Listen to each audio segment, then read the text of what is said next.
ছিল, সেই যুদ্ধ বিমানে গ্যাস ছিল, সেই গ্যাসের সিলিন্ডার লিক হয়ে মুহূর্তে আগুন ধরে যায় ঘটনাস্থলে।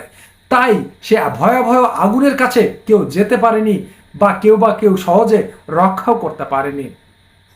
সেখান থেকে যারা চেষ্টা করেছে, এবং স্কুলের একজন ম্যাডাম ছিল, সে চেষ্টা করেছিল এবং তার হাতে 20 থেকে 25 জন শিক্ষার্থীকে তিনি রক্ষা করতে পেরেছিলেন, এবং নিজেও তিনি 80% পুড়ে গিয়েছেন। তিনি 80% পুড়ে গেলেও তাদেরকে রক্ষা করেছেন। শেষ পর্যন্ত তিনি তার নিজের জীবনটাও বিসর্জন দিয়েছে।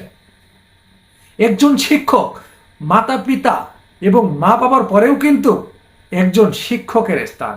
আর সেই শিক্ষক তিনি দেখে দিয়েছেন যে তিনি এই বাংলাদেশে এই নজিরবিহীন একটি ঘটনা, সেখানে তিনি তার জীবন পর্যন্ত দিয়ে 20 জনেরও বেশি শিক্ষার্থীর জীবন তিনি উদ্ধার করে পরপারে চলে গেছেন।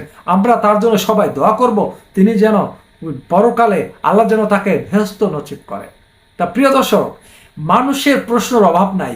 এখন যেখান থেকে বিমানটি টেক অফ করে